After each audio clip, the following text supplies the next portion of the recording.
So I get a lot of requests to do the what I eat in a day videos, but to be honest, I'm usually eating on the go or at my desk working, which isn't exactly interesting.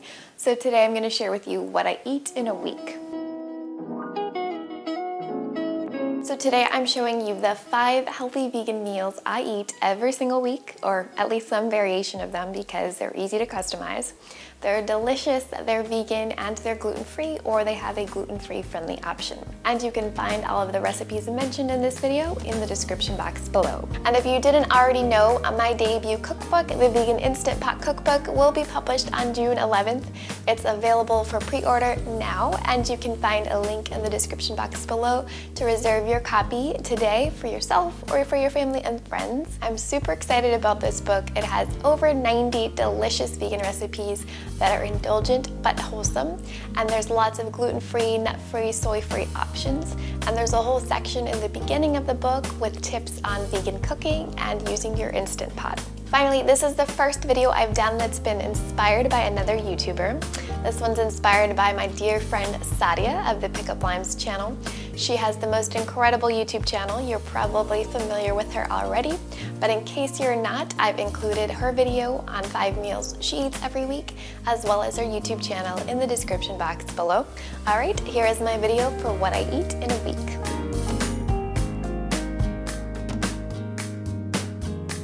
The first meal I eat on a regular basis are stuffed sweet potatoes. You can use a baked sweet potato as the base for almost any meal, and I usually make them for an easy, hearty dinner, but it's also great for a post-workout meal because it has both protein and complex carbs to fuel your body. I usually add some sort of bean or lentil for protein, and then a combination of veggies and condiments.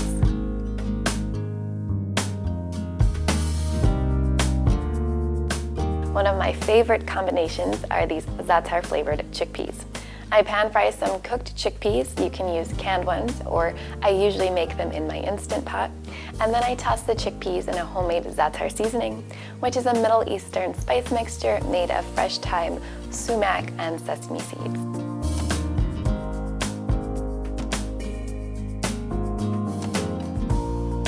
The chickpeas get crispy and a little blistered when they're pan fried, which makes the texture amazing. You'll never want to go back to plain old canned beans. Then I top the potatoes with some pickled cabbage and a drizzle of tahini.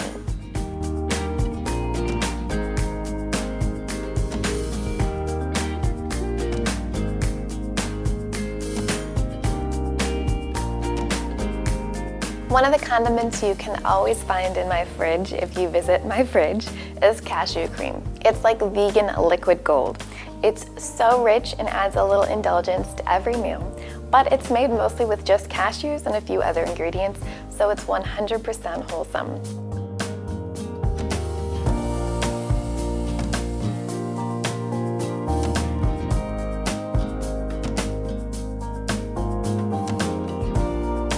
I toss it with hot pasta or noodles, and depending on how I'm feeling and what's in my pantry, I might use plain fettuccine or linguine, or if I want something a little healthier, I'll use whole wheat pasta or a lentil or bean-based pasta.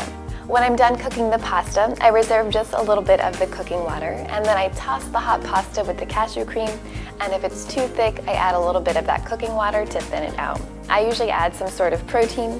For something easy that doesn't require extra cooking, I use shelled organic edamame. Then I top it with some final flavoring agents like juicy cherry tomatoes, fragrant basil, and crunchy walnuts and hemp seeds.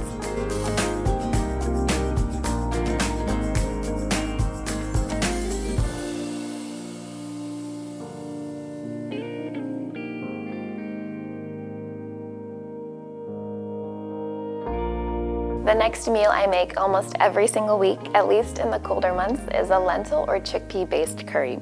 I almost always use my Instant Pot to make these because it makes it easier and more hands-off. I usually rotate between Indian and Thai curries because they're so flavorful, and I always have the spices for those on hand. I've included a few of my favorite curry recipes in the description box below, including a few recipes that don't require an Instant Pot.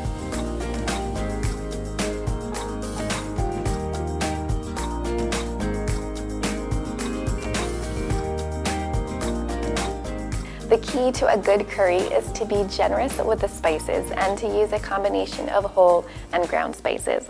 I've made a few of my Indian curry recipes for my mom and she has approved, so I think that's a good sign.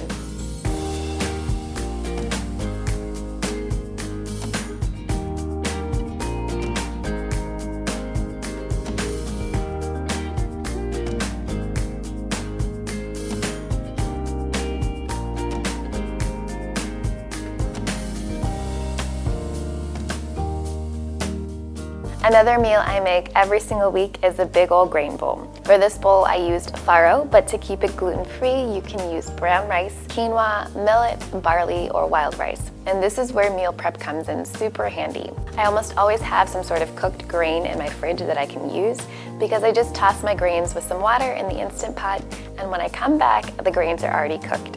And I almost always have some sort of cooked vegetable in my fridge as well. In the colder months it might be roasted root vegetables, and in the warmer months, some raw or lightly steamed vegetables. Today I'm using spiralized butternut squash noodles that have been lightly cooked. For a little sweetness and chewiness, I add a handful of dried fruit like apricot, and to add more flavor and freshness, I always add a handful of chopped herbs such as parsley and basil or cilantro and dill.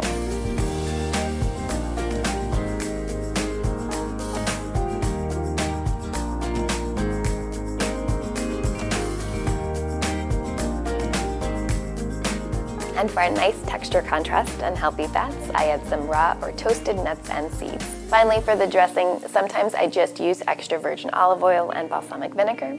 But if you want to keep it oil-free, I make a tahini dressing using tahini, apple cider vinegar, salt, pepper, and warm water to thin it out.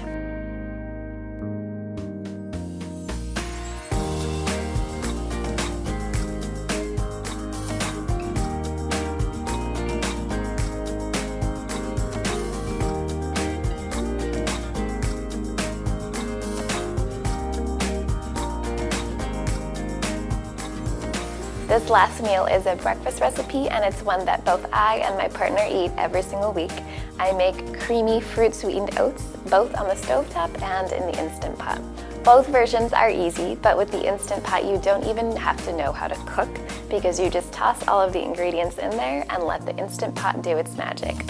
I also make oatmeal on the stove, especially if I'm using rolled oats. And while plain oatmeal can be really boring, this recipe is far from it. For one thing, my oatmeal is super creamy because I always cook it in plant-based milk instead of water. It makes it taste really indulgent instead of just like a health food. I also sweeten my oats naturally with fruit, so it satisfies my sweet tooth without added sugar. My favorite fruit sweeteners are dates and bananas.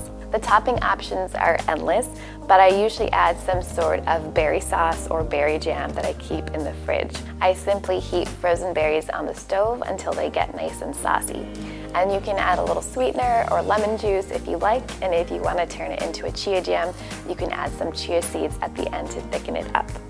Some of the other toppings I like to add to my oats are nuts and toasted coconut. They have healthy fats and they also add a nice crunchy contrasting texture to the smooth creamy oatmeal. And for a little bit of a treat, I sometimes add a little chopped dark chocolate on top. Alright, now I have a question for you. What are some vegan meals you make every single week? Let me know in the comments below. And I hope you enjoyed this video for 5 healthy vegan meals I eat every week. If you did, you know what to do. Give it a thumbs up and I'll see you guys in the next video. Bye!